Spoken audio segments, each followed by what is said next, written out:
This episode of The Edge is brought to you by Audible.com, offering more than 180,000 titles for smartphone, tablet, and desktop. To get a free audiobook of your choice and help Trek.fm at the same time, visit audibletrial.com/trekfm. And also by Enterprise in Space, an international program of the nonprofit National Space Society. Find out how you can help science and education and become a virtual crew member aboard the NSS Enterprise Orbiter by visiting enterpriseinspace.org. And if you want to join the conversation and share your thoughts on this episode, join the Babel Conference, our listeners group on Facebook. Just type BABEL into the Facebook search field. We look forward to seeing you there. Hi, I'm Rekha Sharma, and I played Landry on Star Trek Discovery. You are listening to The Edge on Trek FM. What have you done out there on the edge of Federation space?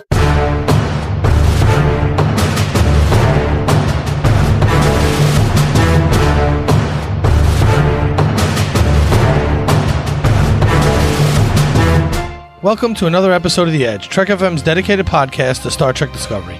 I'm your host, Patrick Devlin, and with me here today is my lovely co-host, Amy Nelson. Amy, how are you? I am doing great, thank you. Another great day to talk Discovery.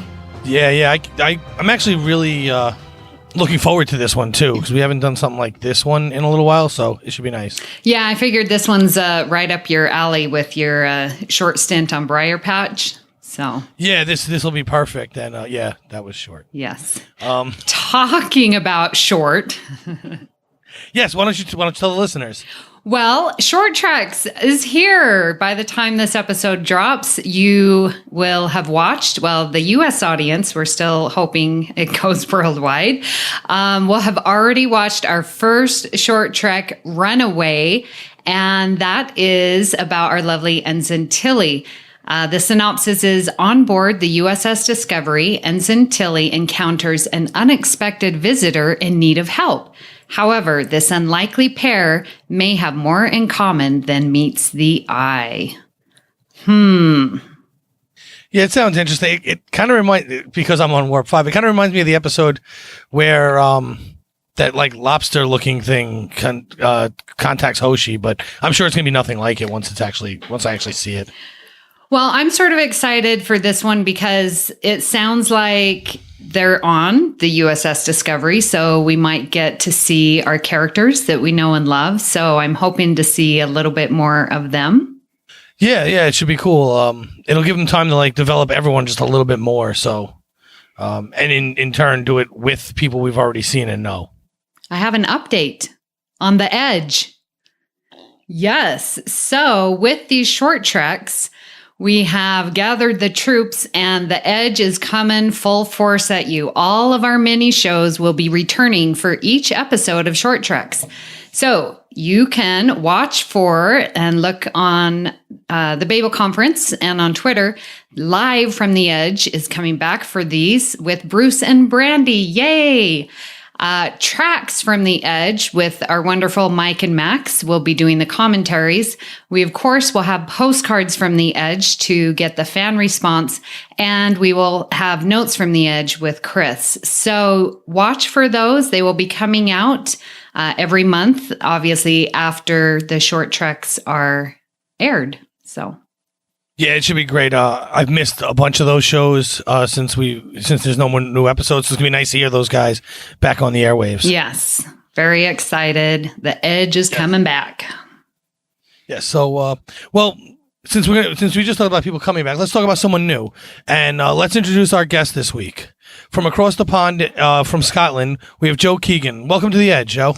Oh, thank you, Patrick. It's so good to be here for my second podcasting adventure. I want to say that I'm apoplectic with rage, that Netflix will not be airing Short Treks. So unless I take a flight over to somewhere on the eastern seaboard, which would be the closest place, then I won't get to see it. Well, just come on over all the way to Las Vegas. You've already been here and you got a friend. True. Yeah. Bit far, I think. I'm sure there are other ways for me to see it, but I can't really mention those. Yeah. I still can't believe that they haven't figured it out, and it's here. I don't understand. I don't even know when it is. It's this week sometime, isn't it? Yes, Thursday. Thursday, yeah. So I'm out the loop on that, but yeah. So we're recording this on the Sunday before it comes out, and this episode will actually come out the day after that Short Treks airs. So okay. Yeah. Well, I hope it's terrible and you'll really don't enjoy it.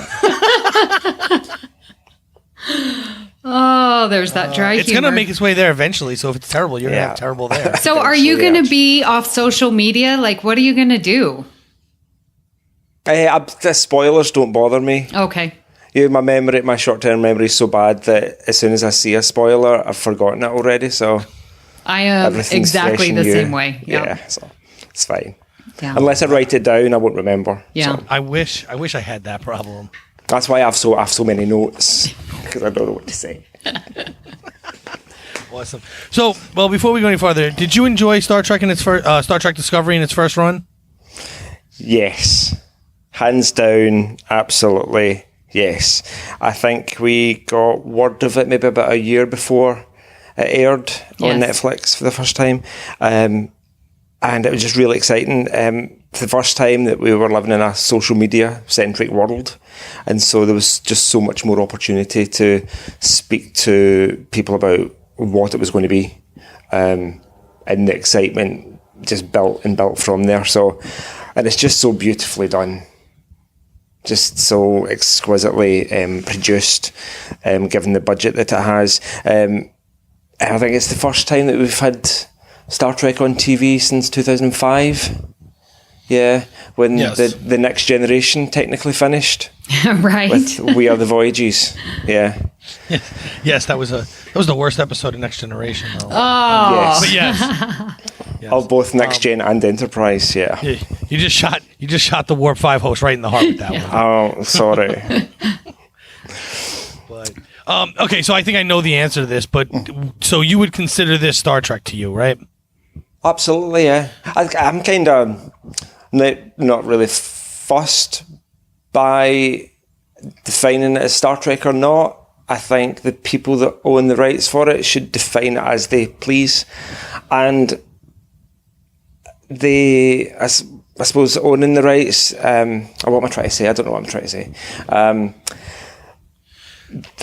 I think I agree with you, because I have this argument in a lot of arenas, not just Star Trek, but just because you don't like it doesn't mean it's not Star Trek, or just because you don't like it doesn't mean it's not a Disney movie. Because I have that conversation all the time with people.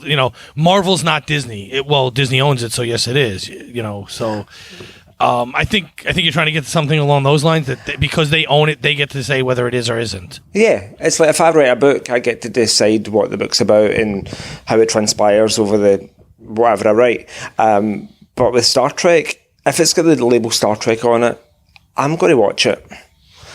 And I'm going to probably like it, to be honest. Even the episodes that people don't generally like, I'll still watch and go, okay, that's Star Trek. So it is my nature to enjoy Star Trek. Very nice, very nice. All right, so what were your thoughts as you watched the first two episodes again? It wasn't Star Trek Discovery, which really struck me as interesting, because all the other TV shows, especially Voyager and the Next Generation, Deep Space Nine, the ship or the space station was featured really heavily, a bit like that sequence in the motion picture where they take the shuttle pod. Scotty and Kirk take the shuttle pod, and they have that, like, it feels like half an hour fly round of the Enterprise, because it's the Enterprise and we're seeing it as refitted for the first time. But that's for the first time that we didn't get to see the titular spaceship. We didn't actually get to see it at all. It was the USS Shinzo, and most of the Discovery crew didn't feature. Right. Which was really interesting. So it was more like a prequel setup show, I think. Sorry, what was the question? What did you think of it? Oh, okay. Yes, yes. I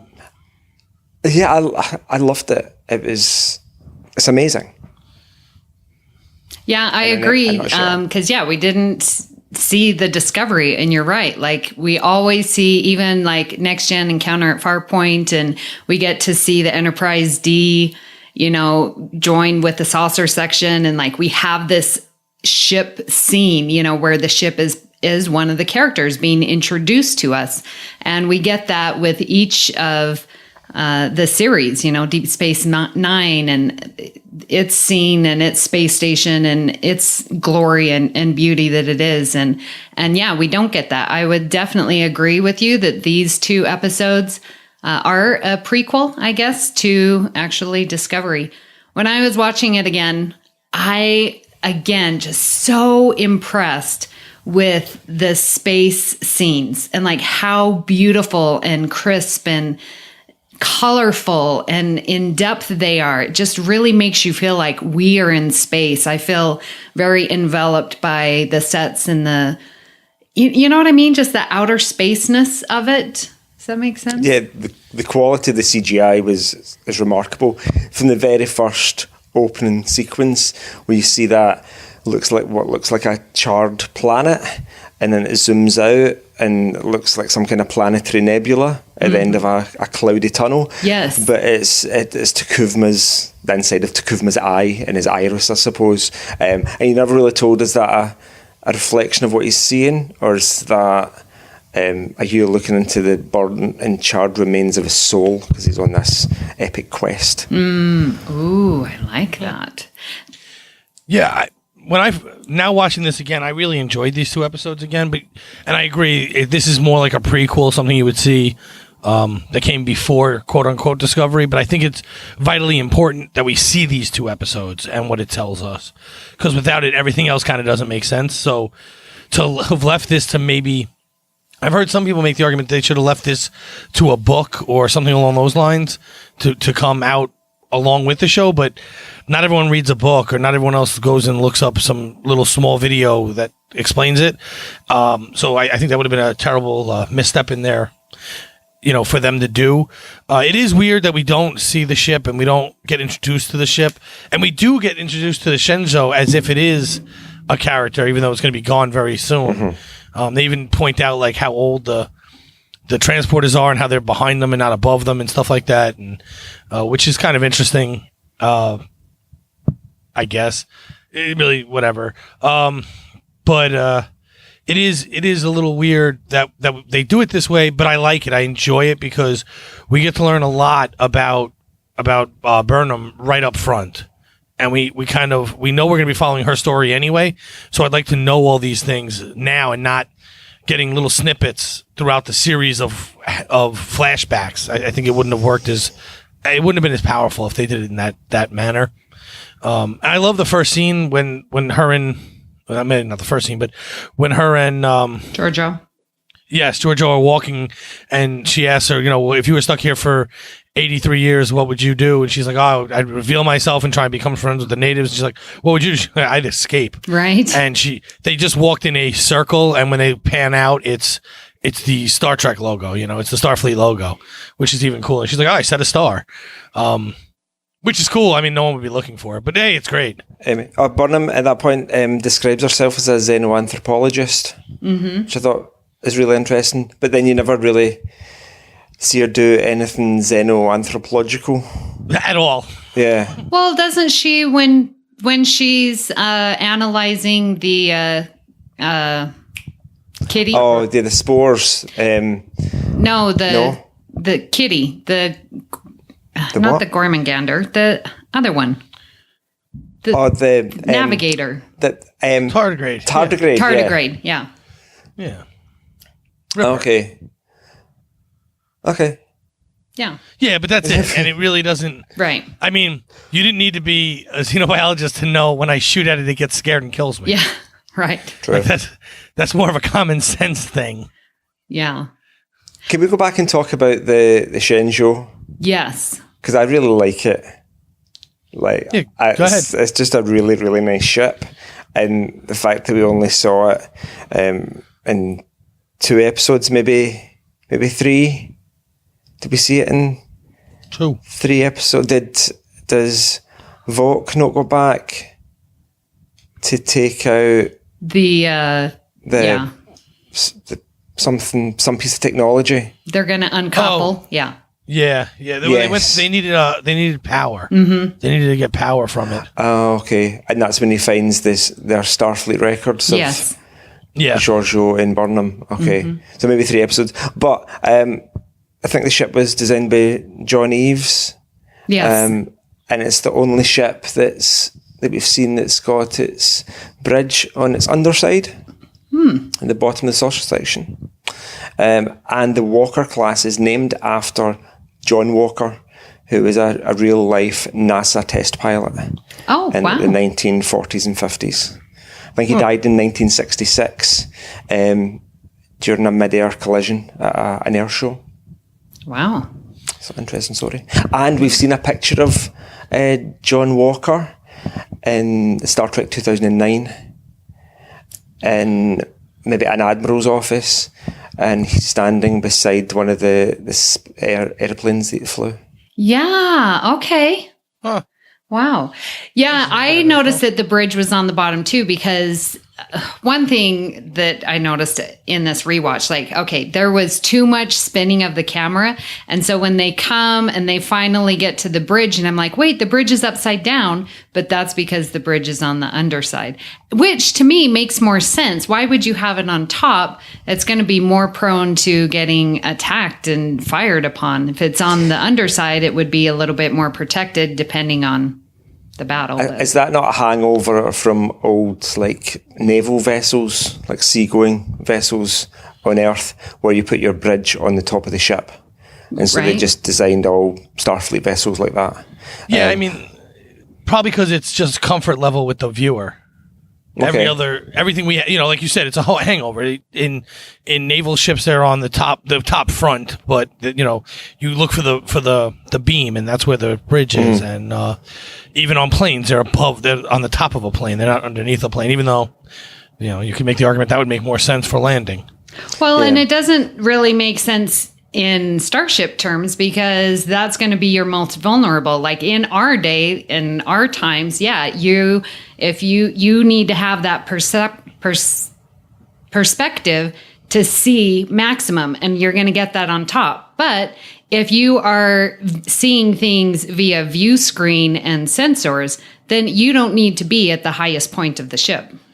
No, you should actually be somewhere in the middle. Yeah. Like a heavily protected bunker. Yeah. You shouldn't be on either side of the saucer. Yeah. You should just be buried deep inside. But you could do that with ships today on the ocean, because almost everything is they don't drive ships by eyesight anymore. Right. They do everything by navigation, by radar and all those other things now. So but we still keep them on the top because that's what people know and are used to. And it takes forever for things to change. Yeah. I got the impression that the Shenzhou was maybe a planetary survey vessel, because you put the bridge on the bottom, so when it's in orbit around a planet, and the saucer section's kind of the ventral section of the saucer section is facing down the way, they can see the planet that they're surveying. Just from like a psychological perspective, you'd want to see what you're working on, kind of thing, maybe. But Like it's a never glass mentioned bottom anywhere. ship. Yeah, kind of. No, it's not mentioned, but it does go well with the crewman that gets blown up in the beginning of the battle and goes to Burnham trying to find sickbay, and he's like, we're at war. Connor, we're Dandy. explorers. So it does go well with the whole, we're not really supposed to be at war. We're not a fighting ship. We're just an exploratory ship. Yeah. Right. Yeah. Poor Connor. Can't believe he died. Like the Shenzhou is a glass bottom boat. Yeah. I can't believe he died twice, no less. I Well, he know, dies right right? He as he's saying that, it blows up, and you actually see him float away in space. Yeah. Explosive decompression. That's a bad way to go. Yeah, and somehow Burnham survives, and the shields come up just in time. Yeah, the force for her, field. but not for him. Yeah, no. When if your body was ever to be blown out into space, all the fluids near the surface of your skin would start to boil because of the really low pressures. It's a really bad way to go. Yeah, it wouldn't be fun. Takes about 15 seconds, though, which is mentioned in the episode. Yeah. Okay. You can't Oh, yeah, survive when for, she's- for about 10 to 15 seconds in space. Yeah, when she's negotiating with the computer to try and Yeah, which release her is an from the amazing brig. scene. Yes, I love that scene. Like, it's very logical, very Vulcan. But we're a little bit off topic here. Ah, Oh, Amy. Wait, though. No, we're still talking about the first two episodes. So, again, going with that, what I recognize, like, yeah, the beauty of it, but the filming and how it kept rotating and spinning, that really got me a little seasick and motion sickness. It was so much, a little too much for me. And I don't know, how many times did we zoom in and out of an eyeball? I'm like, okay, enough with the eyeballs. I don't know. That annoyed me this time. It didn't annoy me the first watch, but also, now your Discovery eyeball zooms is the same as the J.J. Abrams flares. Yeah. Yes. What'd you call them? The optical flares.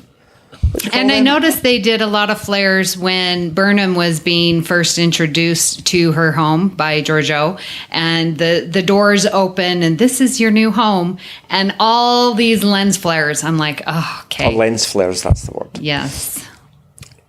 I think that was showing that she's just really dazzled by it. Yeah, right. So amazing. Yeah. I didn't catch either one of those. I didn't catch I didn't notice that we were rotating a lot, and I didn't notice tons of eyeballs. Yeah, they were like rotating around the Scargophagus ship, like everything. It was just rotating constantly. You realise I'm going to watch it again, and all I'm going to see is eyeballs. Yeah. and spinning. spinning eyeballs. Yeah.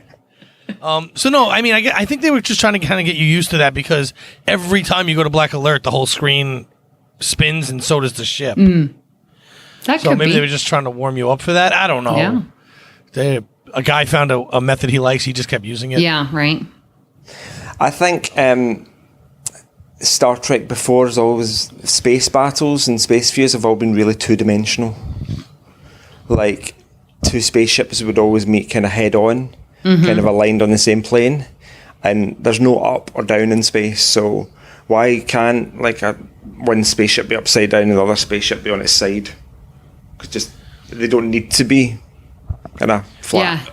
Right. Head to head. Well, again, that's viewer comfort. Yeah, but it's a bit more realistic.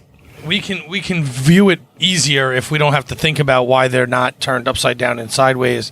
So they never really did it. Plus, it's just easier to film back then. But like you said, now they actually have the ability to make these episodes like mini movies. They have enough technology to make them movie quality looks, so we could get those kind of weird scenes. And Yeah. but yeah, I mean, that's always bothered me about everything in space, because they're like, we set up a blockade so they can never get through. I mean, space is pretty vast. They can go way out of their way and just go behind you. Yeah. Yeah, just have a line of like a blockade line of like 36 ships or something. So I just avoid that view Yeah, and whee! go way above or below, in terms of where I'm standing at the moment. I should be all right. Right. But we've always just accepted it. So Yeah. Yeah. And it's interesting because when they show like all the Federations and all the Klingons, right before the battle, they're just, head to head. And I'm like, would they really be that way? I don't know. But yeah. Two-dimensional. So that bothered me when all the Klingons leave. They all warp out back to Kronos, and you mean to tell me that all those computers, none of them got it wrong, and they crashed into each other in the middle of warp drive? They were awfully close when they left. Yeah. And they all are going back to the same place. Well, even when they came in at warp, they all, were so super close to each other. I'm like, ooh, that's pretty close. I normally when you would see like a bridge scene where they would drop out of warp, the captain would say like, drop out of warp now to the helmsman, and he like presses wee button and they drop out of warp. So it struck me that Klingon fleet dropping out of warp must all have been kind of network computered. Like all the computers must have been synced, and they must say, okay, drop out of warp now, so we all arrive at the same point at the same time. Right. Rather than leaving it up to kind of Klingon human error. I guess. I don't know, if we all tried to park cars that quickly, we'd crash. Yeah. This is all computers. Smart Klingon computers. Fair enough. All right, so something that really bothered me in this episode, I was actually talking about it just a moment ago before we came on with Joe. If you watch the scene when the Klingon ship decloaks in the beginning of the episode, when nobody believes Burnham that there's actually Klingons out there, and then they target the mysterious thing, which we find out later is the torch, but it was the light of Kalis. When it decloaks, all of a sudden, if you see it, they don't make any mention of it, but if you watch Saru, his little threat ganglia comes out. So really in that moment, they don't mention it, they don't talk about it, it just happens. And I didn't notice it the first time because I wasn't looking for it. But it's basically the same thing as the hair standing up on the back of my neck. Mm-hmm. So again, we have this problem with 1 minute it senses things, but he didn't notice this gigantic ship 25 feet in front of his ship. He only when it shows itself does he realize it, and then later down the line we're gonna see like he senses things in shuttlecrafts, and like when they take in the whale, he knows that mud's inside there. You know, he doesn't know it's mud, but he knows there's something to be worried about. Mm-hmm. Like it drives me crazy the way they're using this.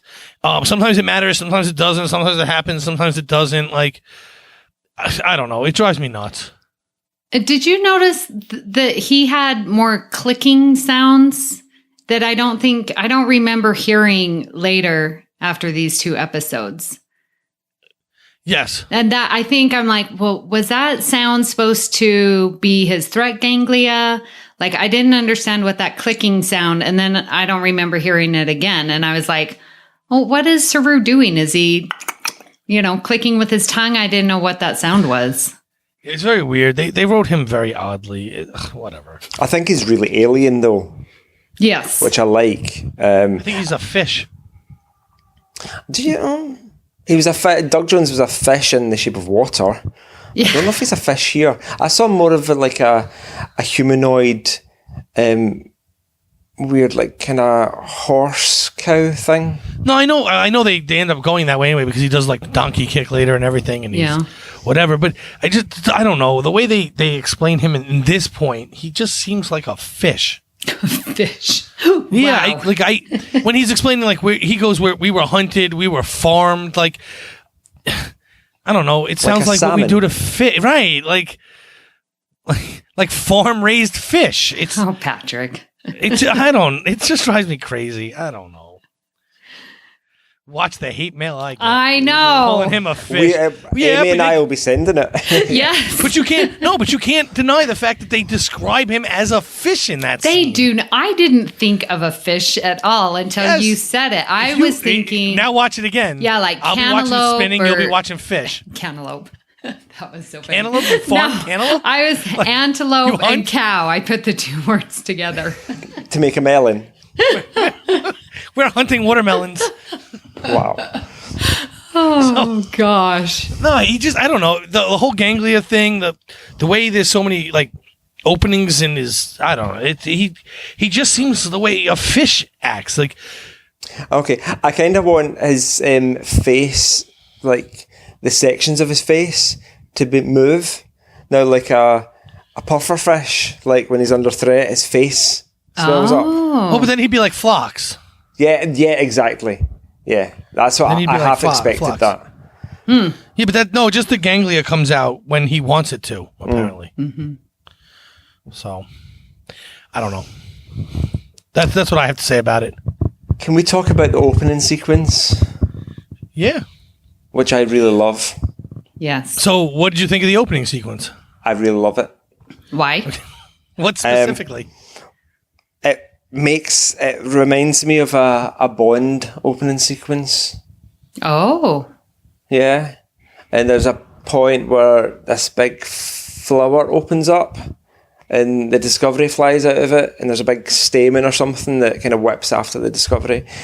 Just visually, kind of the icons that were featured being in almost silhouette reminded me of a Bond sequence. There were no naked ladies dancing. Yeah. Which means it wasn't a Bond sequence. But I liked it. And Jeff Russo's score. Yes. Is amazing. I love it. I love the cellos at the beginning. Doing that do. But I can't sing that, but you get my idea. Yes.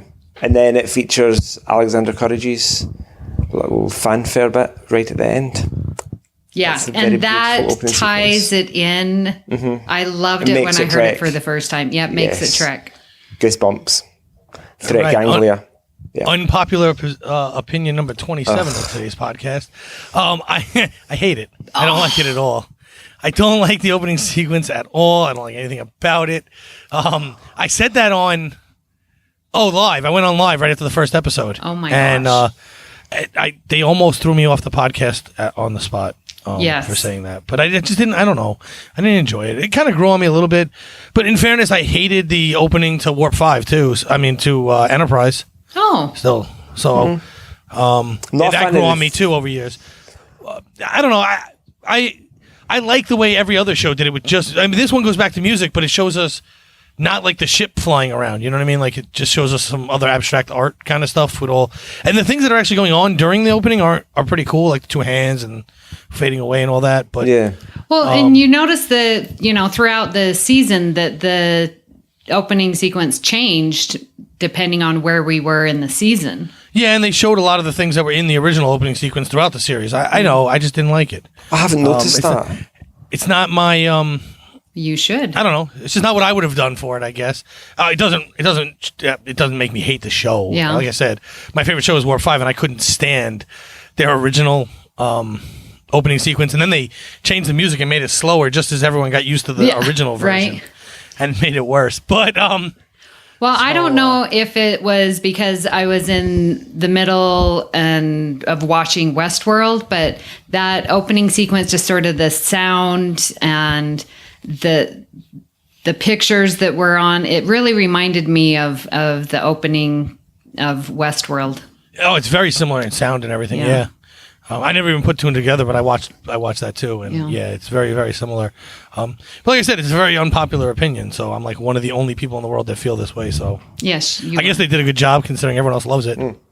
Can't please everyone, right? No, and you shouldn't try. Yeah, because if you try and please everyone, what you end up doing is watering it down too much, and then everyone hates it. Yeah. Then you've got nothing to talk about on a podcast. Well, that's true too. That's the other thing. Like I've said this a million times. I can't always talk about good things because it would just get really boring after a while. So every now and then you have to talk about things you don't like about the show too. Yeah. So that's one of them. And if that's the worst thing in these two episodes, then the episodes did really well. Yeah. And I think they did do really well. I think I enjoyed them a lot. I enjoyed the direction they were going, and I have a few unpopular opinions about that too later. Okay. So one unpopular opinion was the look of the Klingons. No, those people are wrong. Okay. Look, the bottom line with Klingons is this is what they're going to look like. The next show, they're going to look different anyway because we keep changing them. It didn't make any sense. If you want to worry about their look, it doesn't make any sense that the next generation Klingons are in Enterprise and not in the original series. So I don't care what they look like anymore because it doesn't matter. They don't care. Star Trek doesn't care. Why should I care? There's a whole empire of Klingons, so there's bound to be a bunch of different looks. We've got one planet of humans, and we all look vastly different from one another. So I'm not fussed either about what the way Klingons look. I like the way they look. I think they look more alien. They look a hell of a lot better than Worf's brown bob that he had for the first so many years of Next Gen. He must have spent hours in the morning kind of coifing that and getting the right under curl bit going on. Yep, Mott was really a good barber. Yeah, really unrealistic for a warrior species to have that perfect hair. So yeah, the fact that they're bald as well. Look, they give like a half answer in Enterprise that the eugenics war, that had something to play into this and whatever. Look, it was a weak explanation before. They should have just ignored it and moved on like everyone else did. And so for them to look different this time, I mean, the one argument I've seen against what you just said, how there's going to be all different looks, is when they do call all the houses together, which they do in both this and in Next Generation. We never see anyone that doesn't look like that, whatever it is on that series. But I still don't care. I'm still okay with it. So, Klingons just change. That's what happens. They look different. As technology gets better, we make better looking Klingons. One of the reasons they did this too was when, during the speech with Kuvma and, Vogue, he says, I don't see your problem as a genetic defect. I see it as a mirror. If you look at the sides of their faces, they put similar ridges on the temple areas and stuff. So it actually does look in that scene like a mirror, and their faces are very different, and you can tell their faces are very different under the makeup. But the ridges part that they're really focusing on look like a mirror. It was perfect. It was actually ingenious, and I don't know under the original like Next Generation makeup if they could have done such a good job of that playing out that way.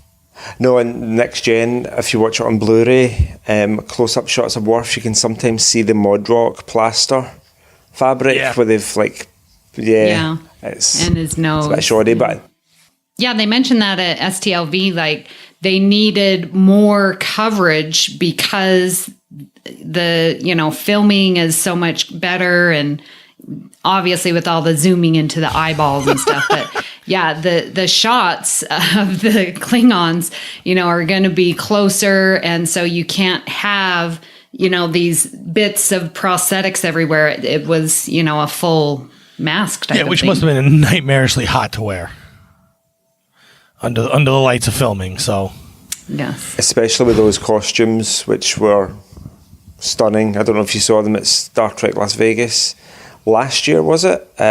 Just though they're all 3D printed, immaculate with those ruby-like gems on the points of the shoulders. Yeah, hugely detailed. The detail. Loved it. Oh.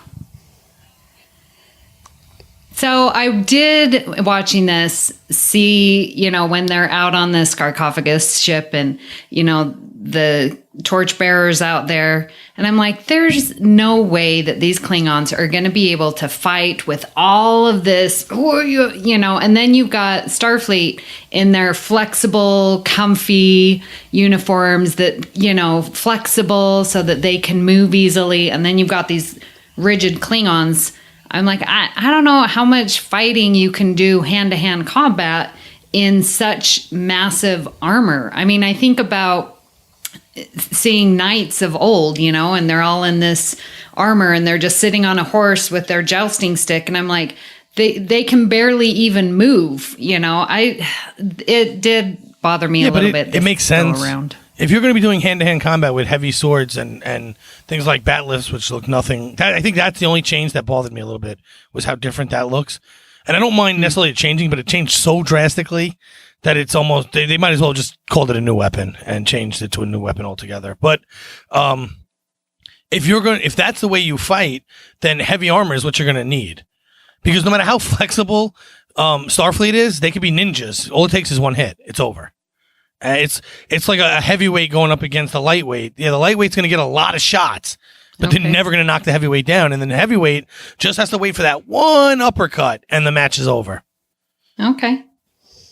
You didn't really get to see the Klingon spacesuit armor move all that much. He takes one swipe at Burnham and embeds his Batleth into the beacon ship, and then he dies. So I didn't really get an impression about how flexible his spacesuit armor was. And I don't know if you really saw how flexible Burnham's was, because she doesn't really move about in it much. It's all thruster movements, really. Well, in his spacesuit, I mean, that Batleth went right through him. It's a very sharp weapon. Yeah. Yes, it is. Yeah. It's designed to go through armor, I guess, but I don't know. I suppose with guess the force of her thruster pack must have been sufficient with the sharpness of the blade to penetrate his armor. And all the way through and out the back. And his name was Rajak. Yes. And he had purple blood, like all good Klingons have. Oh, I must have missed that color. Must be good to be purple-blooded. Well, yeah, they got that right in Star Trek 6, so I think we've kept it that way. Oh, yeah, that's right. Although what annoyed me on the zoomy eyeball shots, all the Klingons have red. Now those, like your tear ducts, they're all still red. Surely they would be purple. Yes. Oh. And I never thought of it till now, and now I'll never be able to not see it. Yeah. Sorry, I'm never going to unsee zoomy eyeballs. Yeah. Yes. Yeah, but now when we zoom on the eyeballs, I'm going to see zooming eyeballs and red tear ducts. Yes. And spinning spaceships. Yes. Can we mention Giorgio's Shenzhou Ready Room? Okay. The best Easter egg that I've ever seen in a Star Trek series. Okay. What was that? Did you know about the 20 books that are on the bookshelf behind her desk? I have heard about them. I don't remember any of the... They all have... Every one of them has a meaning, right? Well, no. They're all names of original series episodes. Ah, that's what it was. Oh Yes. my gosh. So you've got Balance of Terror, The Cage, The Mark of Gideon, City and Edge of Forever. You've got a whole bunch of them. Amok Time, The Omega Glory. Which is a really nice little Easter egg for fans. But I don't think you can actually see it in any of the episodes. Like, regardless of quality, it's just too... You can't zoom in far enough to get the definition. But somebody posted a picture, like, from the set of the books. And it's just a lovely little tribute, I think, to the original series. That's cool. That's fun because I've seen that with the Enterprise D, and like they'll have how the doors and things are labeled, and the LCARs, and sometimes they'll show pictures of this says Okuda, after Michael Okuda and stuff. Although this is kind of reverse, isn't it? This is Giorgio's almanac to the future events. It's like Back to the Future. She knows what's going to happen in the original series. Time travel going on there. Yes. Yeah, so... Well, what's interesting is also The Cage is happening right around now. And it's a book. The Cage happens very shortly after this series. 10 years, yeah. Yeah. Okay, yeah. But still future, so... Yes. I'm trying to figure out because we've gone completely off the topics at this point. That's fine, I think. That's fine. Dialogue errors. Yeah? Dialogue errors. Whoever is tracking the guy at Ops, who's tracking Burnham on her spacewalk out to the ship, the Klingon. Yeah, the light Light of Kalos. What's it called? It's a Light of Kalos. Yeah, Scargophagus ship? The beacon ship. Oh, the beacon. Yeah. Beacon ship. He says her blood pressure is steady at like 150 over 70 or something. And then when she's like nearly dead, he says her blood pressure is 70 and falling, which doesn't make any sense. 17 or 70? 70 and falling. So that makes sense. No, it doesn't, because your blood pressure is given as two numbers. Well, yeah. Yeah, your diastolic and your systolic pressures. Right. And so you just give it as one number. I don't know what he's talking about. Is it systolic, diastolic? Is it some new future measurement that we don't know about? But yeah, I think that's just an error in the dialogue. You know what I noticed this time watching with that scene? Mm-hmm. The face shield on their spacewalk suits go really far out away from the face. Oh, okay. There's an awful lot of room between... Because they show kind of a side view of it for like a second, but her face is really far back from the edge of that glass, which I don't understand the benefit to that. Is that maybe to accommodate the virtual HUD? I guess. So she can focus doesn't on... that seem it would also make it more susceptible to being nicked by a small pebble in space and shattering? A small I don't think space more pebbles. Susceptible. Small space pebbles there. If anything's going to take you out, it's going to be a small space pebble. But yeah, so I think it needs to be a little further away so that, because she can see some things on her. Yeah, the HUD display. Yeah. I guess. It just seemed weird. I suppose if it's further away and a space pebble takes out her face shield, she's maybe got time to catch it in her teeth. Possibly. I mean, that's a great magician trick. But, yeah. But even still, because, I don't know. If you were to wear a face mask, you want them closer because you can judge how far away you are better. Okay. When it's farther out, it's actually harder to judge the depth from the front of this face shield to something else. Okay.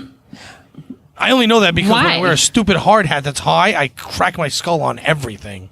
And when I don't, I don't hit my head on anything. Technology of glass and see-through material is much greater than it is your hard hat. It was invented Maybe so, in like but hold on. 1985. Wait, but she has a cracked shield when she gets back. Yeah, because of So her... obviously that's still a concern. No, because that's when she got attacked by the torchbearer. I understand, but they still break. It's not that there's no concern of them breaking. Yeah, after major impact, but... True. A rock's flying at 17,000 miles an hour. I'd consider that major. Okay. I mean, you do the math, right? So how hard would that hit your face shield at 1,700 miles an hour? Oh, sounds like we need a physics teacher for that one. Well, you know, I'm right here. Yes. It was transparent aluminum, which was clearly invented in like 1985, wasn't it? In Star Trek 4. Oh, yes. Yeah. What I liked when she got back was the fact that they used proton beam therapy to treat her radiation injuries. Yeah, that was cool. Which is a real thing. Is it? It's a real technology.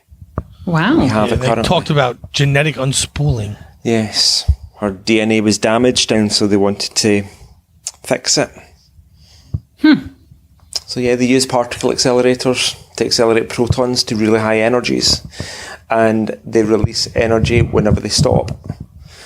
But we can calibrate them so that they stop at really specific places, like inside tumours. And so they do more damage to the tumour or the cancerous area than they do to healthy tissue, which is a problem for traditional radiotherapies. Uh-huh. You asked for a physics teacher, so Yeah. So. Glad we have Very one on. interesting. yeah. Yeah, that annoyed me too, though, a little bit. Not that particular part, but they talk about like genetic unspooling and how that's a horrible way to die, and then they never really go back to that. Yeah, I think in the viewer's head that they envisage the double helix unraveling in some way. No, I don't even mean that. Yes, but what I mean is like they tell her that it's going to happen. There's not a possibility of it happening. If you don't go back and get treatment now, Yeah. you're going to die of this. Uh-huh. And then the war starts, and we're just like, oh, all right, we're going to Yeah, forget and that she whole didn't thing. go back. She's fine again. Oh no, she did go Like- back. She went to the Does bridge, she? and then Giorgio ordered her back to sickbay because we need her on her feet and healthy for whatever's going to happen. Oh, it did cut there. Yeah. Yeah, because Oh, I guess when so. They just don't show it to us, I guess. yeah, Right. when she went to the bridge, she was still covered in burns on her face. Mm-hmm. And then when you saw her again back in uniform, she was all Yeah. healed up, fine. That's true. All right, fair enough. Yeah. All right, it doesn't bother me as much anymore. Okay, Okay, good. glad we could explain that. So, do you think Takuma ended up doing what he set out to, and did he reunite the Klingons? Well, it just makes me wonder really what are his motives? Is he wanting, why is he wanting to unite the Klingons? And, because I know the Klingons from Next Gen. So I know that, you've got your council and that's sort of how it's ruled. So it doesn't seem like when I'm watching it the first time, I'm like, well, the Klingons are in disarray, that they're not really united. However, when all the Klingon ships come and they have the holograms scene and Takuma is talking, it's like, why should we listen to you? You're not on the council. So there still is a council. And so I'm like, why do they think that the Klingons aren't united? They have this council of the houses. Takuma isn't on it. So I don't know. What do you think his motives are? Why does he think that the Klingons are not united? I thought if they weren't united, then maybe it's a case of the house leaders are like village elders, and the villages just do their own thing, and they only ever come together like for kind of half-yearly meetings on Kronos. But it's never really explained all that well.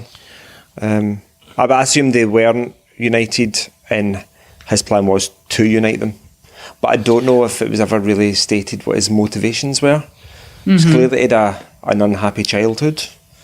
Yeah, what was that scene with his childhood? Like his father was the captain of the Scargophagus ship. I think so, and it was abandoned on a planet or Kronos or whatever it was, and there were some kids playing on it, and he says, "You can't use this as your playground." He was trying to protect his father's property, and the older kids beat him up. So, okay, I don't think it was really about his father's property that was the important part there. I think it was that they were disrespecting the culture. And I think culturally speaking, they're very far from their original culture at this point. Teachings of Caleb. Yeah. Okay. Yep. So I feel like the council exists, but to me, I take it as they kind of just govern the way they war with each other at this point, and whether it's okay or not okay. And there's not really any kind of camaraderie between the houses, which again, like by the time we get to Next Generation, there's none there either. Mm-hmm. But that could just be history repeating itself, not necessarily that they didn't come together in the interim, because there's a big gap between those two. And but I feel like he's more talking culturally. Like they didn't even care about the dead anymore. They didn't worry about, only he did now, and they don't, and they didn't even care really about their council either. All they cared about is their own personal gain, kind of making them more like Ferengi than Klingons, but obviously not money. Money wasn't the object for them. It was power. And also I took from it that once the Vulcans started punching them in the mouth and they had to kind of run scared because they realized they were going to get punched in the mouth, that they kind of lost their warrior ways a bit. And they said, we can't beat them, so we'll just go the other direction. That's not Klingon. Klingons don't believe they can't win. So I feel like that's what he was trying to do, and I feel like he succeeded. In his death, even though they still didn't follow him or his, the people who took over him, and Cole went kind of off and did his own thing, everyone backed Cole after that. So he did succeed, not in the way he wanted to, but I think he did succeed. Yeah, that's a good point. And one thing as I was watching it, like with him uniting, I think he was, giving reasons why he wanted to unite, that, Federation is creeping upon us, and that we have to, what was the word? Like remain Klingon. Like there was this fine line between accepting differences and not accepting differences, because T'Kuvma, when he sees Voq and recognizes him as the mirror, and even though he's this albino Klingon, he is very accepting of those differences. And so we have this acceptance of differences, but still stay away. We are going to be Klingon only. Don't even think about getting and working with other races. And so it dances on this fine line of, being homogeneous versus, what's the other word, Joe? Non-homogeneous. Diverse, I guess.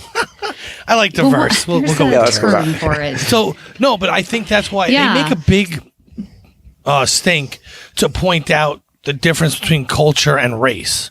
A few times. Like even when Burnham was like, this is who they are. They're warlike. They're going to go to war. And he's like, you should know not to judge someone by their race. And she's like, you have to realize there's a big difference between race and culture. Like, don't make that mistake. Their culture is this. Because she's human, but her culture is Vulcan. She doesn't have a human culture. So she's right. The culture is very different. And I mean, I feel like Star Trek was trying to dance a line here with people who want closed borders and stuff like that. And I think they did all right. And they kind of sided with using culture as the scapegoat for why these things were happening. But I think this illustrates that point, that when he talks about bringing them together, he means culture, because he doesn't care that Volk is white, and doesn't have any pigment. That doesn't bother him because he believes like a Klingon. But I think it matters that Volk is Klingon. Right. It doesn't seem like that they're going to be accepting of other species. And it's like, I look at sort of my cultural background. Sorry, it's gonna go maybe a little off topic, but like the Mormons in the westward movement, like they just wanted to be a collection by themselves. So they moved out to Salt Lake City. And they wanted to remain Mormon. Like they wanted their own little thing. Don't bug us. Don't. So it's like, I can see what they're wanting, that would be a good thing, that you want to start a a group of like-minded people. But then that can never sustain because there's too many differences among people, and that we live in this huge that's society. The history of the United States. I mean, they came over from England to the colonies so they could have their religious freedom and start their own little communities of like-minded people. So, this is a thing we see over and over again, and every time, like you said, it fails. It fails here. It doesn't necessarily fail all over the world, but it does in America. At some point, there are other influences. When I watched it this morning, I was struck by a word that they used, and I think it was the Vulcan school just before the attack, and you see Burnham as a child, and the computer's asking her questions. And there's a question about the Klingon terror attacks on where she grew up with her mum and dad. And it occurred to me that Star Trek has always tried to reflect current affairs in the state of the world at present. I thought, are they trying to do the same with the Klingons? Are they making them like a terrorist organisation? Possibly. Because Tukuvma being kind of a fundamentalist follower of Kahless, he wants to go back to like the Klingon religious roots and like purge the universe of everything that he doesn't like, everything that's non-Klingon, everything that doesn't follow Kahless, and that is why he wants to attack the Federation. Well, what's interesting here is I don't think he wants to attack the Federation at first. He didn't carry out the attacks that they're talking about with her childhood, because that was before him. Yeah. He just wants them to stay away. And when they go out, he destroys that beacon because it's too close to Klingon space, in his opinion, that they're too close to infringing on him. And it seems like in his mind, he believes if they were to stay away, then everything could be fine. But now that they've gotten too close, we have to go to war. Okay. Well, he's very suspicious of the Federation. He's constantly, when Georgiou and she's giving her speech and then he's like, wait for it, here it comes, we come in peace. Like, he definitely has these perceptions of the Federation, that the Federation is bad. And he goes to explain they will take away your culture. And if you look at what the Federation does, although there are many different species, do they still get to keep their culture? Everyone that we see, and granted, we only see the Federation, like everyone is abiding by the Federation laws. So those are the laws that we have to abide by, not by our laws in our culture. And so he does have a very valid point that you are going to become assimilated, if you will. But we do see that every culture has its own culture still. Even though it's part of the Federation, Vulcans are still very Vulcan, humans are still very human, Andorians are still very Andorian. So laws and culture also don't necessarily change each other. But would that mean with Klingons it's a little different, because Klingons are a warlike race? So would they have to give that up if they were to join the Federation is the question. Is he right? And another question is, do you have to be part of the Federation to be friends with them? Like, that was never explored by him at all. You can have agreements with them and not be part of them. He went to, we're either not or we are, and there's no middle ground. And we don't want to be, which is a little bit of a stretch. Well, do you think that the Federation, truly, do you think that you can keep your culture and be a part of the Federation? It depends what you mean by culture. Is if there's religious roots in culture, then maybe not. But if you only get to join the Federation if you're a warp-capable species, and I think... And that you live up, that you have met certain criteria. Yes, you've agreed to those criteria, and you want to join as a species. Okay, but so what has the races given up that has made them lose their culture? Like, what makes the Vulcans any different than if they weren't in the Federation? I don't know if there's anything they've given up. Right. So my argument is that they have kept their culture. That their culture didn't change much. Now, if they want to leave and go out and experience other cultures, maybe some individuals have changed as they've spent time with more cultures, but I don't think the cultures themselves have changed much. We do see this argument actually in Deep Space Nine as well, because if you remember, in Deep Space, I don't know if you're up to it yet, Amy. I don't know where you are in your rewatch or your original watch, but Sisko tells them not to join because culturally they're not ready. That they would be sacrificing too much to be part of the Federation. So it's not like this is the first time we've had this argument. But it's not nearly as pronounced in Deep Space Nine when he does that. But that's part of it, is that they're not ready because they're just finding out who they are. And they should be better at finding out who they are before they join. But I don't know if you necessarily give up anything just to be in the Federation, culturally speaking. Well, Burnham, in that little scene with the Admiral that you quoted, like, don't confuse culture and race. Like, she's like, no, their culture is to, be this warrior type. And the culture of the Federation is peace. So those two would be at odds with each other. They could be used properly, too. I mean, you do need... Look, the Klingons are kicking the snot out of you right now. Obviously, you need somebody who can fight, and you don't have that. And I mean, you do. The Vulcans can. Ironically, they didn't show up when the Federation called for help, but that's a constant. That's a constant throughout Star Trek. So, yeah, that's true. Look at the times Worf killed people. Like, he killed Gowron, didn't he? That was as part of his cultural beliefs. And Doros. But he's right. Yeah. So, and even Worf's been able to do his cultural rituals throughout time. Against Federation values, really. Yeah. I guess when you take off your comm badge, then you can do whatever. Yeah. So, but I don't know. I mean, being a member of the Federation, I see, and this is the problem, because if you take off your comm badge, but Vulcans don't have comm badges, because that's a specifically Starfleet thing, not a Federation thing. So Right. I think we're partly judging, this conversation is being partly judged by what Starfleet would have you do if you were a member of Starfleet, not Federation.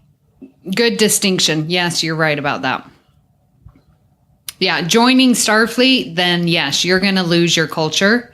But being part of the Federation, you can still keep it. I think that's about where it is, and part of it is because joining Starfleet is more voluntary.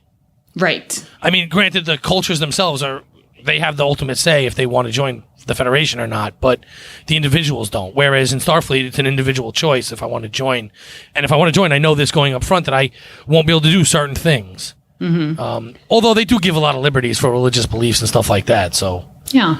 In Starfleet, they're not all bad. So we've talked about like the Klingons and what they think of the Federation. But one thing that sort of bugged me was that the Federation really had no idea about the Klingons, and that it seemed like whenever Burnham spoke, like she was revealing this great knowledge about the Klingons, like they're warrior. What? What do you mean they're warrior? Don't judge them. And I'm like, they had to have had history books. I mean, it wasn't that long ago when Burnham was a child and, they attacked the Vulcan outpost. Like, why was it that the Federation's perception of Klingons was so naive? Like, they just didn't even understand the basic, even if it was wrong, that they just didn't even understand the Klingons at all. I blame the Vulcans. If we watch, I mean, I know what happens is a great gap between Enterprise and now, but I feel like the Vulcans just kept withholding information from Starfleet, and because very evident in Enterprise, yeah, very, very, and the fact that they don't know that Klingons are this much warlike, and that Burnham does, would seem to me like they're still withholding that information. Now, maybe I'm blaming the Vulcans because I feel like it, and it's maybe not their fault, because maybe they are passing that information along and the higher-ups in the Federation don't pass it down. That's a possibility. But what was his name that goes and talks to Takuma? Admiral something? Yeah. All right, well, he's an idiot. I mean, even listen to his speech. Hi, I'd like to talk because if we're fighting, we're not talking. Like, that's the guy you want to punch in the mouth. Yeah. So he had to expect to get punched in the mouth by Takuma after making such a ridiculous speech to him. Yeah. I don't know. It just seems like they're, again, because they're explorers. They're not warlike, so they're not great diplomats either.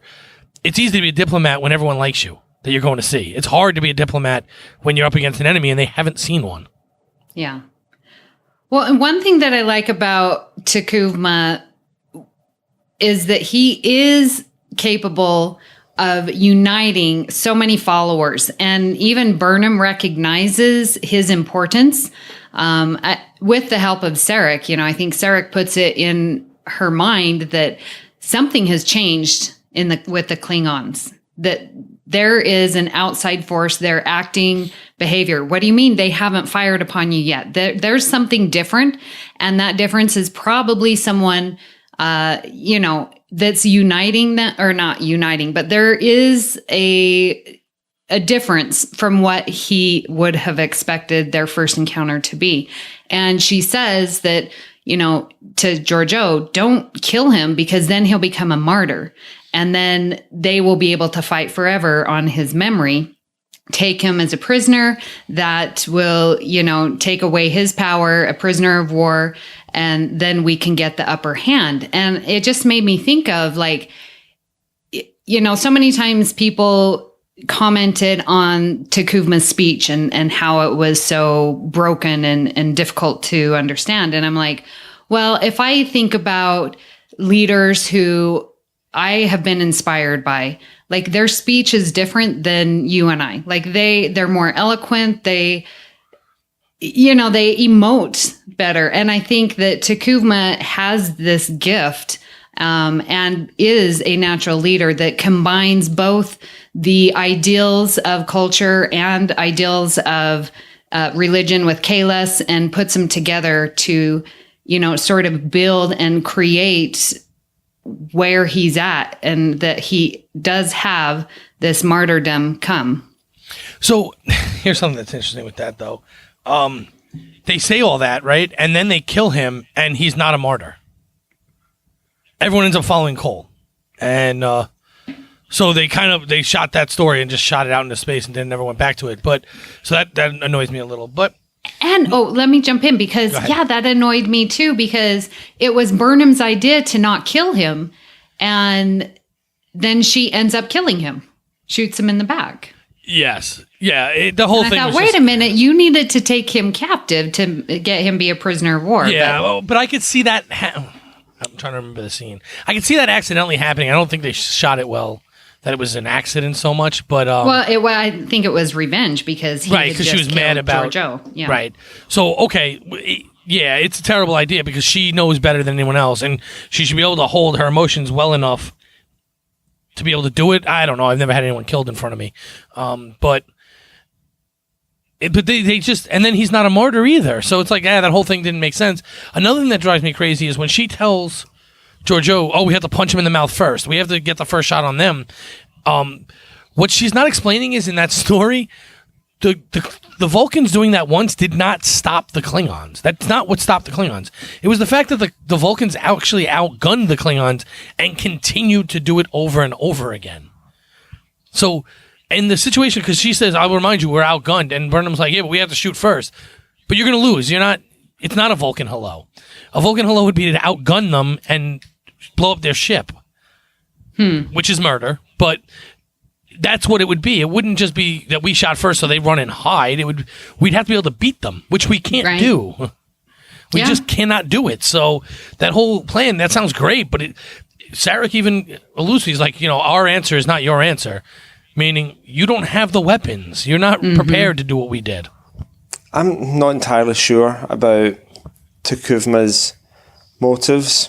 I think when I watched it twice today, and I get why Takuma's there, and I get that he's setting up the Burnham story, but I think maybe I just didn't get it, and I think it's maybe for the reasons that you've highlighted, that he died but he didn't become a martyr, those kind of things. I get totally why Burnham shot him. It was a revenge killing. You've just seen your captain, your beloved captain, die. So yeah, you're going to take the shot. I think I probably would have, but having never killed anybody, I don't really know how I'd react. It's interesting. It's quite philosophical, though, isn't it? Yes, very much so. I am currently watching Hell on Wheels, and it's sort of, well, in part because Anson Mount is on it, and we know Anson Mount is going to be Captain Pike in season 2. But Cole Meany is in there too. Anyways, I digress. But I'm at season 4 on Hell on Wheels, and they've got the President Grant sends in federal men to try and tame Cheyenne, the Wild Wild West. And it just sort of goes into this idea of joining the Federation and meeting the standards. And do you get to keep your culture? And I sort of make that comparison because here is these people coming into the Wild West, and it's like, you need to be civilized, and we are going to tell you what civilized is. And I can see part of that with the Federation, that it's like, you know, here is our space, and they obviously had to expand their space. So there is an expansion of the Federation, whether we see it or not, because it's happening, because they're going further and further out by accepting more and more into their Federation. And here are what we think you should be doing. And that sometimes really rubs me the wrong way. And so I have so much sympathy for what Tukuvma is trying to do in that respect. So one of the things is, and it's kind of something I've always wrestled with, is what exactly is the Federation? So, because we see at times where the president of the Federation decides what all the different races in the Federation do, and at other times it just seems like a big UN. So if it's just a big UN, then I think he's crazy. Just go join it. I mean, it doesn't really get a saying on what you do, right? But if it is that the president is overbearingly controlling on the cultures, then yeah, that's a problem. You know, but they never really give a full good definition of the Federation, and they kind of at times have used that and Starfleet as interchangeable terms, which kind of drive me crazy. Well, I think being part of the Federation, you know, if you piece together all of the series and what it means, you know, including TOS and, you know, up till Discovery, like being part of the Federation means in part some protection, you know? Yeah, but that's, I mean, you have that in the UN, right? That you're UN security forces. Yeah, but that's one of the things of being part of the Federation. So it's like you are going to be protected, and you know, and that in and of itself could turn upside down if you get a bad president in the Federation. Well, yeah, true. I mean, yes. Admirals, yeah. Yeah, which we see tons of them. But no, it's just, I don't know. It's just, as a child, for a long time, I just used the two words synonymously, and I don't think they've ever done enough to distinguish the two. Yeah, that you could say for sure, without a doubt, that this is what it is. Because sometimes they use it one way, sometimes they use it another, and I know they're just minor differences, and mostly everyone kind of has their own government on their own planet, but we never really see them interacting with anything. We only see the ambassadors to the Federation. And to me, that sounds more like the ambassadors to the UN. And right now, it's a good time to talk about it, because right now we have the UN General Assembly going on in Manhattan that I pass every day on the way to work. And they can say whatever they want in there. Those countries are going home to do what they want. I mean, that's just the way it is. Some will uphold their deals, some won't. It's just the way it works. And so, you know, that's another reason why, like, he's so against this Federation, but he's really dealing with Starfleet, right? Yeah. Or is he just mad? Is he just overall mad at the Vulcans for punching them in the mouth so many times that he figures he can start by taking out some of their allies? And they just don't mention that. Why, if the Klingons attacked the Vulcan school, that terrorist attack that happened, why did Starfleet not know about it? Yeah, right. Surely, as a member species of the Federation, and one of your colonies is attacked in a Klingon raid, then you're going to report it higher up. Exactly. You would think, but it just always seems like the Vulcans like hiding things from the humans, kind of throughout all the series. So I just chalk it up to that. Yeah. I've always seen the Federation as exactly like the UN. You've got 150 member worlds in the Federation, and they have a mutual set of goals. But the world governments will still be there to set laws for their own planets. So it's a bit like levels of government. Like in the US, you've got your federal government, and then you'll have state governments that decide on the laws. Yeah, I get that, but but now that's what my question was, is if it's the UN, that's one thing, because if it's the federal government over the states' governments, then the Federation would have actually more power than the UN. Because the federal government can dictate some things down to the state level. Not a lot. States still supposed to have more power, but that's in principle, not in actuality at times. But if it's a UN, then really it's kind of more useless than we're led to believe. I suppose if it's like it's not like our UN. It's like a UN that works where everybody wants. Well, it's like the future, where we've got evolved sensibilities, we're all at peace with each other, and we want to get along and be friends with everyone. Oh, you mean it's not like the League of Nations? So no, but fair enough. But again, like it just, I don't know, it drives me crazy because I guess I'd like to see like the president of the Vulcans and the president of the Starfleet, Plus, Starfleet is kind of like a military exploration branch of humans. Like it's their governmental system seems a little wonky. I think is it mostly humans because two reasons. Because it's probably easier to do makeup just for a lot of humans on a ship. Absolutely. And are humans maybe more key? Well, if you want to join Starfleet, you have to go and live on Earth. So yeah, a ready crop of people, right on Earth to go and train with. You might be less willing to do that if you're an alien. No, that's true. No, but I don't even mean that. Like, even the average person on Earth is not part of Starfleet. And when we reference Starfleet in the shows, we reference them as the overall government. They do it constantly. Is the government? They constantly talk about them like they have to negotiate with Starfleet, but in reality, that's not who they'd be. We see many times where, we saw it when in this series when Mudd goes, "You people do what you do without any thought of us on the planet. Starfleet just does what it does, and we're being attacked for it. We're paying the price for Starfleet. So he's not part of Starfleet." So Starfleet is a separate job from just being human. Yeah. Mm-hmm. Whereas it seems like the Vulcan High Command is what runs Vulcan. Yeah, I can see that. Yeah, I can see that. They always try to make parallels between the Vulcan High Command and Starfleet, but it seems like there's not actually a parallel there. Right. In terms of their overall power on their own planets. Yeah. I guess that's just because our perspective. I don't think Starfleet has any power on Earth. Does it? Right. So shouldn't Earth be in the Federation? It is. And Starfleet is just part of Earth? Our Army or our Air Force is not part of the UN. The United States is part of the UN. I'm confused. Yeah, I see your point. Like Earth should be in the Federation. It is. It's one of the founding members. Founding members, not Starfleet. Starfleet is just a branch of a military under Earth.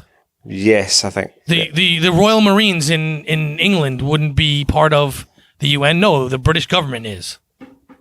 Mm-hmm.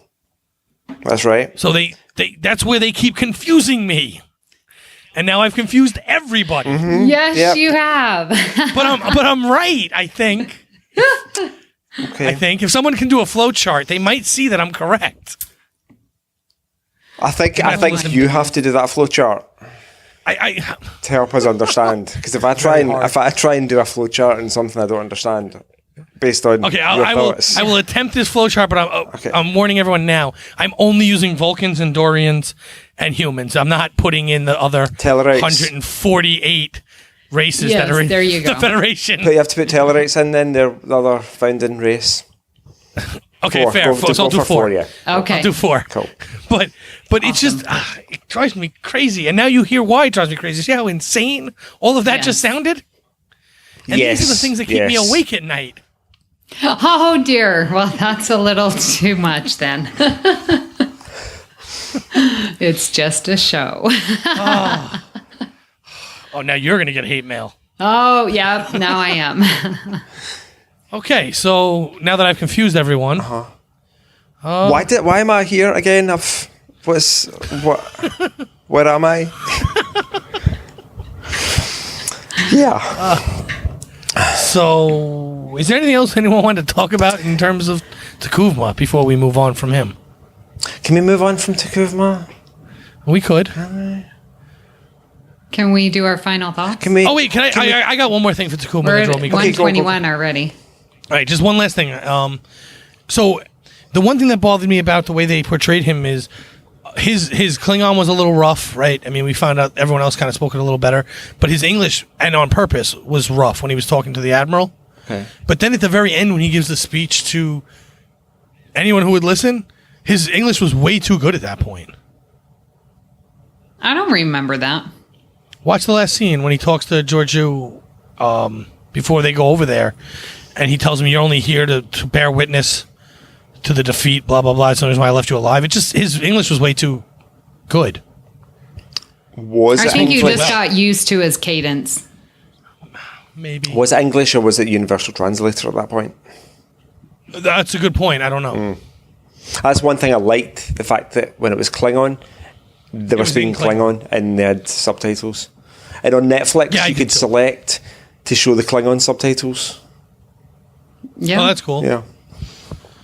That's cool. Yeah, I still am not a fan of the subtitles because I just found myself focusing on reading, and then sometimes the words were white and the scene, the shot was white, and I'm like, what is it saying? And then sometimes the subtitles would go away and I hadn't finished, and I'm glad that the subtitles went away. Is that are you one of those people that have to like spell out the word to read it? Well, I have to sound it out, and then and then it was going too fast, so you had to rewind. Okay, pause. I just Thanks for that, let my Joe. wife read them because she reads way better. Read than I aloud. do. Okay. Joe. So, but that was the one really bad thing they did, because I don't mind the subtitles, but they did use white on white a lot, which was frustrating at the least. Okay. And that and it's not that complaint. I couldn't read, Joe. It That's was you that I can't wanted read. to see the scene. I wanted to see the overall picture and not focus on the bottom of the screen and read it, I felt like I was missing some things out there. Because, visual, it tells a story as well. So. I feel like they did a good job of not having too much happen, though, when they During were talking the Klingon. subtitles? So, like, you really, because I would watch it and then I'd rewind and then watch it again, just not paying attention to the words and watching the screen the second time. And it was just like their face. Like, there really wasn't anything you missed doing it that way usually. I don't think. Although I say that, and an hour and a half ago, I mentioned that when they did the whole mirror scene and you looked at the side profile of each of their faces, they did a great job of making them look like mirrors. So you would have missed that had I not gone back Right? and rewatched. So there, I just disproved myself. Awesome. There you go. Okay.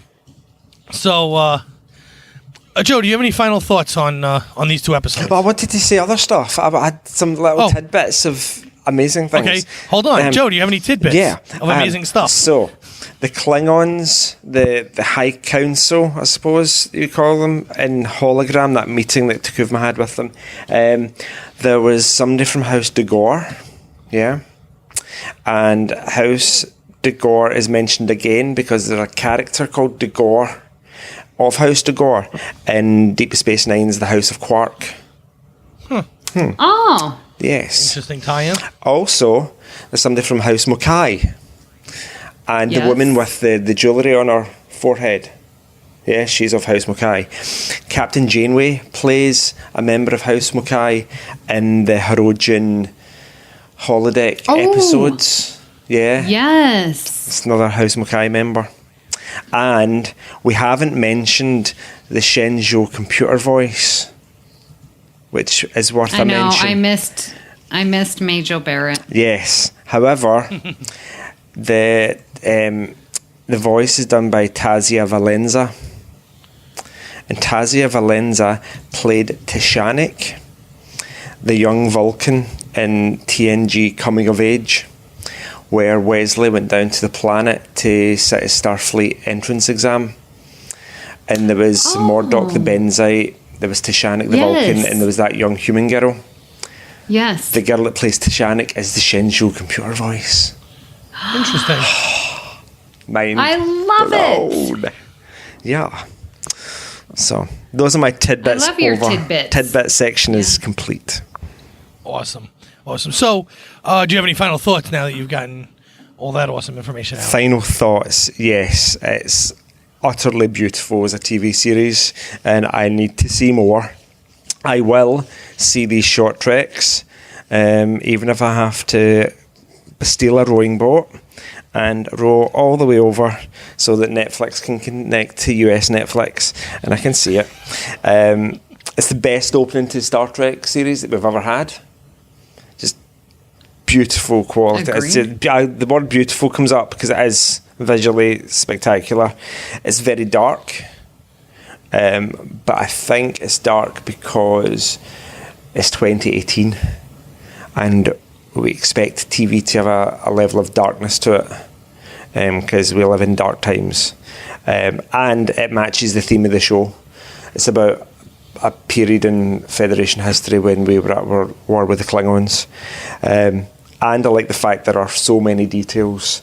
I think I've watched these 2 episodes 3 times over the past 2 days and another dozen times since it first aired, and I still pick out new interesting tidbits, which is amazing. So I love it. Awesome. Amy, what is your final thoughts? Yeah, I agree with Joe that it is visually stunning. That's, as I said at the beginning, just those scenes that let us know that we are out in space, that we are exploring, that we're at this point in history where, we've got the Federation and we're out, and, there's still the prime directive because we get that when they're, getting the water to the surface. And, so they've got these rules, but they're still sort of exploring who they are. The character development that we get is amazing with Burnham and all of her interactions, her and Saru and their little jibes back and forth. And I can, read more than what's on a computer screen too, and the relationship with Burnham and Georgiou, we're really getting these characters set up for us. I do agree. It's like a prequel because we haven't seen the Discovery, but it's this story that is going to set us up for the entire season. And that is 2018 television. It's not episodic. I've had to come to terms with that because I am a TNG baby, but it works really well. And you're right. Every time that I watch it again, I'm like, man, this is so good. And you do pick up new things each time. And that is a good sign of a great TV series. It's so well written though, isn't it? It's like jumping into, for the first 2 episodes, it's like jumping into any other Star Trek TV show. It's season 4, season 5. Right. It's taken a few years to develop. It's just so solid right from the outset. Yeah. Yeah, I actually agree with that one of the big things is that, for a lot of people look down on every first couple episodes of every Star Trek, and we didn't have that lull to start. Although I like most of them season 1s, but that's not the general consensus. My final thoughts, a few things. First is when they went to Red Alert the first time, it was pretty cool that one character that had the robot face with the screens on their face go to Red Alert, which was kind of cool. That's a tactical virtual heads-up display because that person's human in that headset. Right, and it just looked cool that it said red alert so that everyone could see it and they could. Another thing that this actually really bothered me, I meant to bring it up during the main part of the podcast, but when at the end of the episode, when Burnham is on trial, there's just that one light on her and everything else is blacked out, and I get why they did it. They wanted the focus to be on her, but I would hope by then our justice system would finally get to the point where they don't look at the person being accused anymore, because that's how it's supposed to be. And you would actually see the judges, because they should be held responsible for their decisions. But the person, justice is supposed to be blind in America, and this is exactly the opposite of that. Where the only thing you do see is the person who's she ends up pleading guilty, but the person on trial. And I didn't really like that. I thought that should be done differently, but I get why they did it, because they want the focus to be on her for that scene. So I guess I can look past it. I thought it should have been done differently.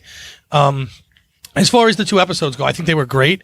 I think, like we've both said, they are prequels, but they're necessary prequels. They're ones you have to watch to understand what happens next. You can't just jump in on episode 3 and call it one and move forward from there.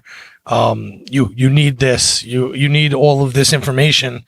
And, I guess, what we said about Takuma, he's really not necessary, except that there needs to be a jumping off point really for Volk, right? Like that's what this is really getting at. And it helps build the story of Burnham. So it was good. It's just, they could have stuck any Klingon in there. It wouldn't have mattered, because he doesn't become a martyr. He doesn't, this isn't Kahless that's doing this. So, he was not completely necessary. And, but I think it was necessary to get the Klingon culture, and it didn't have to be Takuma, but I think we get a lot about the Klingon culture and where they're at that point in time. No, I think the story part is very important. The main objective, what they're going for. Right. But it could have been done in 100 of different ways, or with different Klingons, and it would have been the same story. He's not vital to this part of the story, except that he's the one who does it. Right. It builds the Volk and L'Rell. Moving forward, it's going to build that story, which is important. But again, anyone could have accepted Volk, which is really the catalyst for all this, right? That's what they're using it for. And but other than that, I mean, whatever. It looks stunning. The shows look great. They're beautifully done. And at the end, it wasn't until I went online, the first time I watched it, it wasn't until I went online that I was like, oh yeah, we didn't see the Discovery. Yeah. Why not? Like it never even crossed my mind, even though it should have been such an obvious thing. But once I saw other people writing about it, I'm like, oh right. Yeah. We'll see it when we see it. It's all right. Yeah. So I guess that's it. But thank you, Joe, for coming on the Edge. Where can people reach you on the interwebs? You can get me on the Twitter, JoeyJoe77UK. Or on Facebook, if you look for Joey Joe UK. I really should have made those both the same. That would have been so much easier. Or if you want to email me, you can do it at joepodcasts@gmail.com. And you're on the Babel conference too. Oh yeah, I'm there now, yes. I've not had any emails to that email address yet, so if you want to be the first, you might get a prize. Thanks. Awesome. There you go. Cool.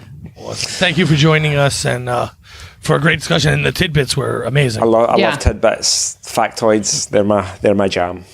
But thank you so much for having me. It was a great honour and a pleasure. And Amy Nelson, you famous podcaster, it's lovely to see you again.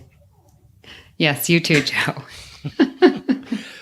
It's been fun talking about the first 2 episodes of Discovery today, but that isn't the only thing we've been discussing on the network. So here's a quick look at some of the other things you may have missed elsewhere on Trek FM. Previously on Trek.fm, Literary Treks. I agree, though. It's fun to say, hey, I know who these characters are, I've seen them before, and now they're all together.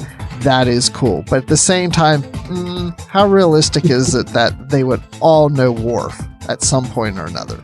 Well, it's just further evidence of my thesis that Star Trek is the story of Worf. This is what I've always said. Worf is the central character in everybody's lives in Star Trek. The 602 Club. And what was, in some ways, I think, poignant for where we are today. The word Nazi gets thrown around a lot. But I think the beauty of who Juliana is that she sees past even the word Nazi. And I think that that's really important. I think that is we need more messages like that. The Edge, a Star Trek Discovery podcast. Okay, next year, that's my goal. I will carry the Haley mojo. You'll have the head, so. Yes. I'm acting in behalf of Haley. Give me a hug. Yes. As long as you don't tackle them on the way to the staircase, I think it's okay. To the journey! So they don't call it a navy, they call it the Federation Naval Patrol, but same difference, it's basically a navy. But what is its reason for being? To me, it sounds like they just renamed the Coast Guard. So the Coast Guard is no longer, and now it's just the Federation Naval Patrol. But I'm guessing for people that go out pleasure sailing and get stuck, the Federation Naval Patrol is there to help. They rescue tourists on Ryza who are drowning? Exactly. They just rescue people. And that's what else is happening on Trek.fm. Check out all these shows and join the conversation about your favorite corner of the Star Trek universe and beyond. You'll find us wherever you get your podcasts. If you're an Apple user, be sure to hit the subscribe button in Apple Podcasts on iPhone, iPad, or Apple TV, or the desktop iTunes app to get the latest episodes as soon as they are published. And please leave us a star rating and written review. That helps others to find our show. If you're not an Apple user, we've got you covered as well. You can find our shows on Google Play Music, Stitcher, TuneIn, Spreaker, SoundCloud, Windows Phone, in most third-party apps, and you can stream and download the MP3 file from our website or grab the RSS link. We'd love to hear your thoughts on today's show, and there are many ways for you to do that. The best place to join in the larger conversation is the Babel Conference, our listeners group on Facebook. Just type Babel, Babel, into the search field on Facebook, and it should come right up. If you'd like to send us an email, you can use the form on our website at trek.fm/contact. Choose to send to a show and select The Edge. That will come right to us. You can also find the network on Twitter at TrekFM and on Facebook at facebook.com/TrekFM. So, Patrick, where can people find you when you're not being a torchbearer? Well, I'm not being a torchbearer. They can find me on the Babel Conference. I pop my head up in there. I've been a little busy lately again, so I haven't been there as much as I'd like, but I do check, especially if you tag me. I will respond if you tag me. You can also find me on Twitter at MagicDrop5, and you can find me over at Warp 5, where I come to you with my buddies Brandy and Brandon. So, Amy, when you're not trying to figure out how much force it takes to explode the face shield on your mask, where can people find you? Well, it doesn't take me that long since I am a mathematician and all. So you can find me here on the network. I co-host Earl Grey with Justin Ozer and Richard Marquez, and that is about Next Generation. I am on Twitter at Miss Amy Nelson, and I am tweeting currently about my Deep Space Nine rewatch, whatever you call it. But my favorite place is on the Babel Conference. If you'd like to help us keep all our shows coming to you each week, you can become a patron on the network on Patreon. Visit patreon.com/TrekFM. That's patreon.com/TrekFM to get all the details. Perks include early access to episodes, exclusive content, producer credits, and more. Available through our special patrons website, Patron Zone. It requires a great deal of money to produce, host, and distribute these shows each month. We really appreciate any support you can give us and hope you'll join the team. Again, you'll find all the details at patreon.com/TrekFM. We would like to thank our torchbearers, our associate producers. They are Norman Lau, Tony Robinson, Thomas Puleo, Lisa Slack, Shoaib Mirza, Richard Rutledge, James Muldrow, and Cornelia Reutner. Thank you for supporting Trek FM and especially The Edge. Thank you for listening, and join us next time to see what's happening on the edge of Federation space.